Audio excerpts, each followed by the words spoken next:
Hello, my name is Kevin and welcome to the Love Decanters channel.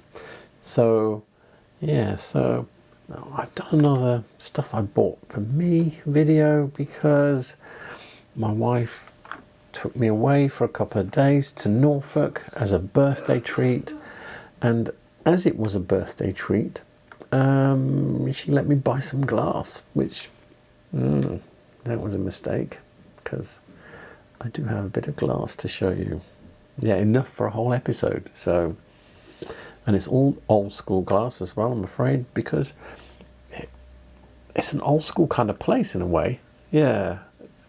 So it is that. It is what it is. I did see some, like, I was looking for some certain Scandinavian things as well, and didn't really see it. At least not at any kind of prices that I could afford. I didn't do any filming there. But if I was to return, I did get permission to film at two good places, so at least if I go back on holiday to Norfolk, I can actually make some films there. And yeah, so what I'll do them in the order that I bought them in the various places, and I'll tell you where I bought them as well. So with that said, let's get on and have a look at some glass. This is the first piece I'm going to show you. I bought it at Cider Barn Vintage and Antiques. That's in Holme-Next-The-Sea. Yeah, that's the name of the place. And it's a rinser, sort of like from 1750s or 60s, maybe, probably. And it's probably made by Richardson's. I haven't actually found a reference for it, but everybody that shows you this particular pattern says it's by Richardson's. You can see a little bit of wear on the frosting where it sits on the table. And as I said, it's a rinser, so it's got the two pouring lips. You see the rinsers? There, you can see it better there. There you go. And Richardson's invented the process for making this frosting at the beginning of the 1850s, which is why you start with that date. Whether this was their pattern, because lots of people started using the process, I don't know, but generally people say this is Richardson's. So I'm going with another frosted piece of glass, this little sherry glass. This is from the same time period, so you're talking that 1850s, 60s time period. And this is from Shirehall Plain Antique Centre in Holt. So, yeah, it's a really nice piece. Let me show you this. And it was in a box of glasses. It was like, you know, a cardboard box full of glasses. And this is the one that stood out to me. It was £3, yes, and it's a really nice quality glass. Look at the cutting into the frosting there. Really nice. It's got two knobs, one at the top and bottom of the stem. It's got a polished pontle mark here. And yeah, so this is 150 plus years old. It looks almost like a modern design, which is probably why it was only £3, but it's not. So there you go, that's really nice, real bargain piece. This is also from Shirehall Plain Antique Centre. It's a pedestal salt boat, and with a lemon squeeze base. It's from about 1800, maybe a bit earlier, because the cutting is very shallow and tense. Let's see if I can get it to focus. Look at how shallow that cutting is. It's almost, these ribs are moulded, and then you've got a lemon squeeze base there, you can see. oval base. It's got lots of wear on the base. Can you see if I hold it at the right angle, get it to focus on it? You can see the wear there on this front edge here where it's focused. And it's also got lots of little chips around it. Can you see that as well? So I would expect that because that's a very sharp edge, and this is well over 200 years old. So if it didn't have any little chips on a very sharp edge like that, that's on the bottom of a thing, it wouldn't be right, or it would have been cut down. So yeah, I really like that one. I would go with Anglo-Irish because it's got this little feature here, and in some of my Irish books they have these little cuts. Can you see those little cuts there? Yeah, so I've got one in one of my books. It's got actually cuts like that covering a whole salt boat. But yeah, problem is references for salt boats are very poor. So I've had to scour my books and pick things out and try and figure it out for myself. But anyway, I think that's a very nice salt boat. I don't have one exactly like that, so I'm happy with that. So this is the next piece that I have. I would say this is kind of circa 1800. It's got this lovely shape. This is a really unusual shape, usually associated with Irish glass, but difficulty is it's such a plain thing. English books for small plain things are not genius, so it could be English. It's got broken pontle mark. Can you see that there? You can see a big chunk of glass in the base there. It's got a kind of bumper edge foot, which to me, my eyes, makes it probably 1800 plus. Good price out. The early ones tend to have very sharp edged feet, or which are liable to chipping, or they had a folded foot. Anyway, I just bought it. I just thought it was a really nice shape, and it was relatively cheap as well because it's such a plain little glass. So next, I'm still in Holt, but I've gone to Richard Scott Antiques, which is a fantastic little shop full of really nice old school glass. Yeah, I could have bought a ton in there, but I didn't. I still bought a lot, but yeah, I could have bought 5 times as much and still not been happy because they had so much. It's a really good place to go. Anyway,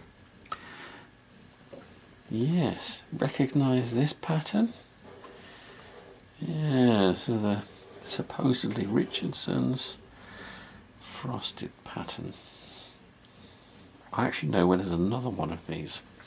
Now that I've got this one, I might come get it. But anyway, yeah, it's the same pattern as this. Dun dun dun. Isn't that cool? Unbelievable in a way.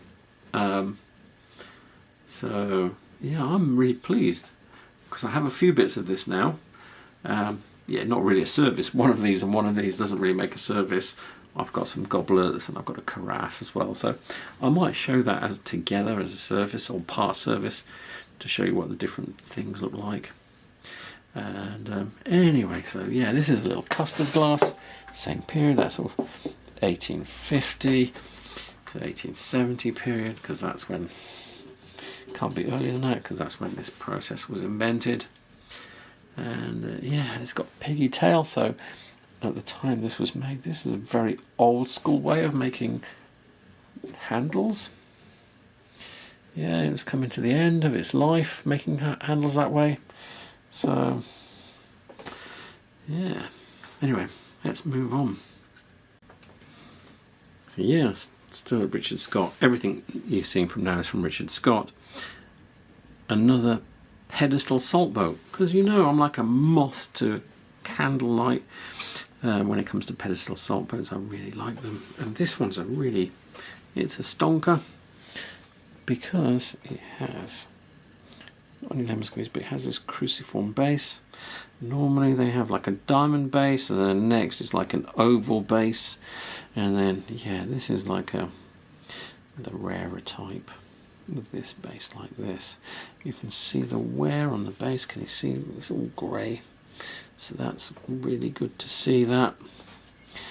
And it's got a ribbed body on the ball, and then really tentative cutting around the top that you usually kind of associate with 18th century glass.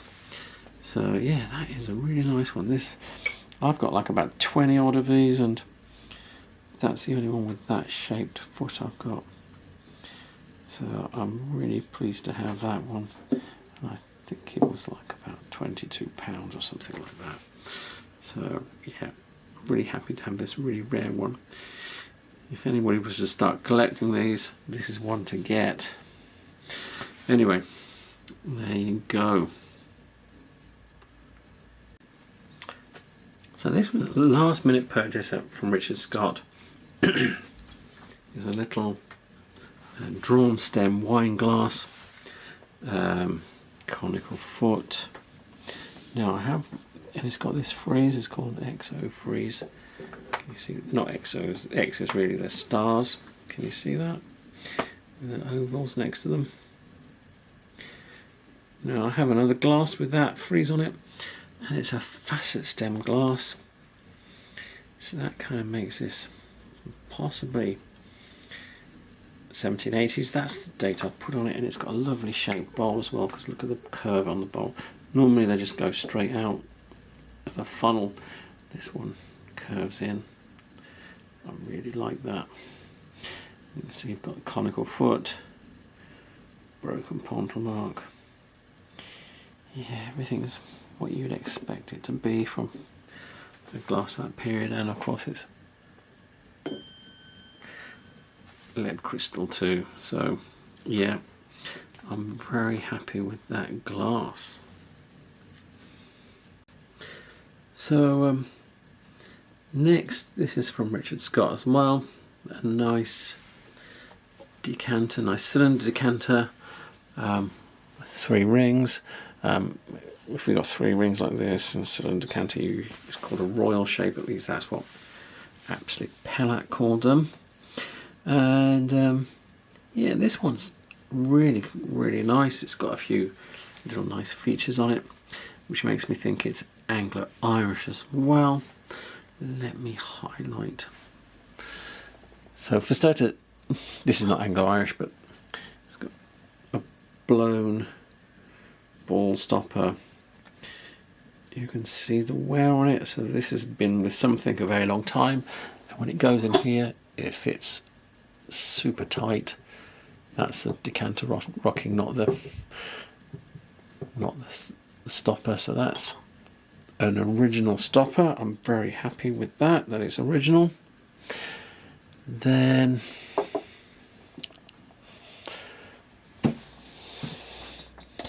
we have this diaper cut here. Can you see? Also with fine hobnails in it. Very Irish type of thing. Then you've got these slanted blazers as well, which is another motif of cut Irish glass. So this is probably from the 1820s or 30s. It's really nice. It's in good nick.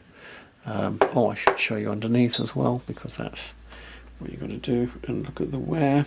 The wear is as you'd expect for something this age, because you have to remember there are copies. This feels all good to me, actually. It's very difficult to show you, but there's little asymmetrical bits about it that are not quite right, and yeah, Regency glass is like that. By the time you get them to the making copies post 1900, they're not quite. They're too genius. Everything is like a machine-made thing. Even though it's hand cut, the cutting was, a different level. I suspect it was because they were using electric cutting machines, and the kit that they were using was precision made, etc., etc., etc. So anyway, yeah, I'm really happy that this is a proper Regency piece, or George IV, and Anglo-Irish. So this is the last decanter. Last thing I'm going to show you that I bought is a decanter. It came with this stopper, which is all wrong for it. This is probably from about 1830 or 40 or something like that. It's a cartwheel stopper. And normally a decanter that would go with this would have a cartwheel cut base as well. But this has been roughly hacked to fit in that hole.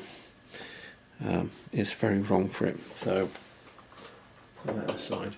Now, the date he had on this was 1830, and I was thinking, I know it's earlier, I know it's much earlier than that. And I was racking my brains, and I remembered the last time I saw a decanter like this, and it was early last summer, and I can't remember. I think it was at the National Trust house, somewhere, yes, south of here anyway, Winchester, near Winchester, and they had a pair of these with this same, and they were saying like something like 1780 or something like that. So yeah, and it would have had a disc stopper, and so I've done a lot of booking on it, and yeah, it's, well, let me show you something. It's got a pattern on it, a very distinctive pattern. This pattern here, yeah, so this pattern is associated with decanters in my books from 1770. Yes, look at this, all this cutting here, again same as the one I was looking at. I can't find a reference for that, but anyway, but that's when I last saw a decanter that looked like this, with neck rings like this, and it would have had, let me show you, it just so happens, now this stopper is not quite right, this is a lunar cut disc stopper, but it would have been a bit like that. So I think it would have had a facet cut disc stopper, so instead of having these little scoops out of the stopper, it would have little facets cut around the edge, and then maybe a couple of facets cut across the middle. So I think that's, and it just so happens down in the shed I have one of those. It's a little bit too big, but I'm going to get it fitted into this one because I think it deserves it. I think it needs that. That's because this, I mean, I could leave this in. Look at that, it fits really well, just sitting in there. You know, I've got about 20 of these, and I have about 15 or so facet cut discs as well. So it was just a matter of picking out which one I think would be the nicest with it. So yeah, but this is the only, out of all the disc stoppers I've got, this is the only one that fits exactly. So I thought, and if you're thinking, why is he so certain it's this disc? Is this one, that's what was going at that time. Two, that's what I remember being on the ones in the National Trust property. And also I have another decanter here, which is very different in a way, but very similar. So this one here, so this is an Irish dip mould decanter. It'll be pre-1800. It has the same shaped body as you can see. It has 3 square neck rings, and it has this disc, and this disc is original because it has a little pattern on it. Can you see the little sprig? And that little sprig is here on the side of the decanter, and it's not fitted at all, so it's actually a very rare kind of stopper. It does sit quite nicely, just perfect there. So I'm happy that that is original. because it fits just right, but it's not actually fitted. And it's got a matching motif between the top and bottom. So, yeah. And it's, if you look at them, this is like its little brother without the cutting. So, yeah. And this, let me show you something else again. I didn't show you this. These neck rings, square neck rings. Very rare form. Yeah, usually they're just round, sometimes they're faceted, sometimes they're bladed, sometimes they're feathered. But this is the one that you see. You know, I've got dozens, hundreds of decanters, and I think this might be the only other one I have with square neck rings. So, yeah. So I'm really happy with that. It was £25. I think it's a bargain, and I can make it, it's going to cost me, but I can make it better. So there you have it. A whole pile of old school glass I bought. Yeah. I'm very happy with that last decanter I showed you though. It's super rare. The only other thing I have one other pair of decanters with similar kind of cutting. Actually, there. You see what's going behind him? Yay! There you go. Look, with this little cutting here. Can you see this little chip cutting? If I can make it focus on it. Yeah. Yeah, bullseye one, and it's got, these ones have got faceted rings, and it's a similar shape to what we were looking at. Anyway, yeah, it's a very rare kind of cutting and style, but it's early, it's very early. And I should tell you something about pre-1800 glass, okay? There's a cut-off there with a pre-1800 where the amount of glass you find dips quite rapidly, and there is a reason for that. So back in the day, since 1745, there was a tax on glass by weight, okay? And then you could reduce the tax by putting what's known as cullet into the mix, which is glass that's recycled glass, okay? So the lookout was always on for broken and out of fashion bits of glass to throw back into the furnace and reduce the tax on the glass that was made. Okay.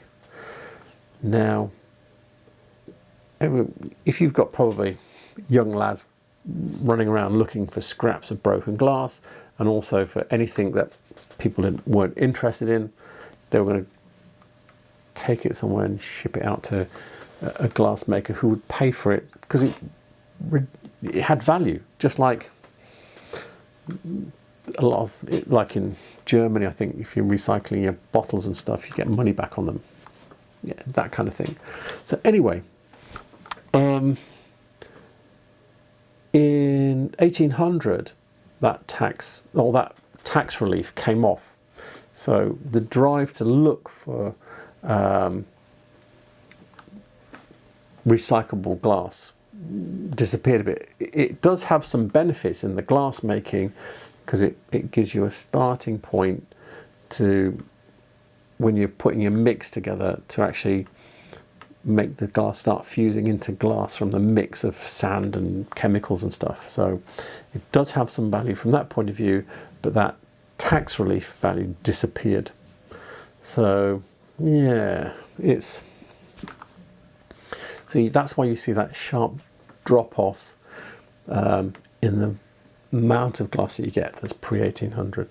So 18th century glass has that higher value because if you're posh and you've got some posh glass and it gets chipped, yeah, let them take it, shove it back into recycling.